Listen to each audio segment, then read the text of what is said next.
High, আমি মনি। আমার আজকে কোনো রেগুলার ব্লগ না। আজকে আমি আমার কাজের কিছু ভিডিও বা কিছু মুহূর্ত তোমাদের সামনে তুলে ধরলাম।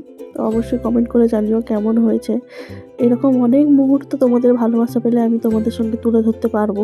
সত্যি কথা বলতে কোনো কিছুতে পারি না পারি আমার এই সমস্ত কাজের জন্য নিজেকে খুব লাকি মনে হয় যে আমি এই কাজগুলো করতে পারি এবং আমার এই কাজের প্রতি খুব ভালোবাসা আছে। কারোর জন্য হোক না হোক বা কোনো নিজের বিজনেসের জন্য হোক নয়, আমি নিজের স্যাটিসফাইয়ের জন্য নিজের জন্য কিছু করি। পরবর্তীকালে হয়তো এগুলো নিয়ে কিছু প্ল্যানও আছে। যাই হোক, বাড়িতে বসে থেকে না থেকে একটু নিজেকে অ্যাকচুয়ালি কাজটা শুরু করেছি আমি। যখন শুরু করেছিলাম তখন নিজেকে ডিপ্রেশন থেকে মুক্ত করার জন্যই কাজটা করেছিলাম। এখন বাই প্রফেশন হিসেবেও কাজটা করি। আমার খুবই ভালো লাগে এইসব কাজ করতে। সত্যি কথা বলতে নিজের শখ পূরণ করার জন্যই করেছি একটা। কারণ আমার প্রচুর পরিমাণে এই সমস্ত কিছু শখ। কিনে পড়তে যতটা ভালোবাসি তার থেকে বেশি ভালোবাসি নিজের জিনিস নিজে হাতে কিছু বানিয়ে পড়তে বা আশেপাশের মানুষকে পড়াতে। আমি সেই ভাবনা থেকেই শুরু করে ফেলেছি এইরকম কিছু কাজ করা। এরকম ছোটোখাটো অনেক রকমেরই কাজ করি আমি। কখনো নর্মালি কাপড় দিয়ে, কখনো এমব্রয়ডারি, কখনো ক্লে, বিভিন্ন ধরনের যখন যেরকম হয় তখন সেরকমভাবেই কাজটা করি।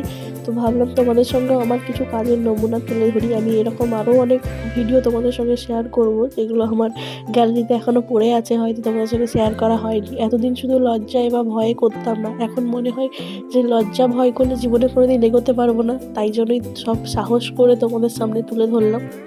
হয়তো প্রফেশনালভাবে বা একদম পারফেক্ট হয়েছে এরকমটা কোনোদিন বলবো না, তবে চেষ্টা করছি। আমি জানি চেষ্টা করতে করতে একটা সময় ঠিক হবে।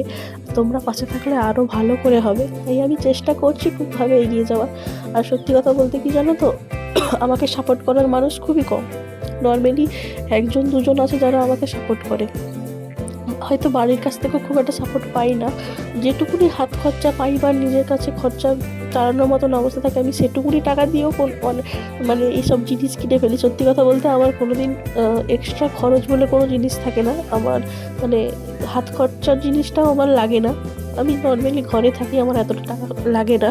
যতটুকুনি পেয়েছি সবটুকুনি দিয়ে এইটা ইনভেস্ট করে এরকম কিছু একটা সময় তৈরি করার চেষ্টা করেছি। এখন দাঁড়িয়ে মনে হয় আগে যতটা খারাপ হতো তার থেকে হয়তো এখন কিছু বেটার করতে পেরেছি। নতুন নতুন কিছু ট্রাই করি, নতুন নতুন কিছু করার চেষ্টা করি। প্রথমে শুরু করেছিলাম নিজের টাইম পাস করার জন্য, নিজেকে ডিপ্রেশন থেকে মুক্ত করার জন্য। এখন মনে হয় এটাকে প্রফেশনালিভাবে নেওয়াটা আমার একটা ফ্যাশন হয়ে দাঁড়িয়েছে। তো কথা বলতে বলতে আমার ডিজাইনটা রেডি। এই চোকার সেটটা তোমাদের কেমন লাগলো অবশ্যই জানি।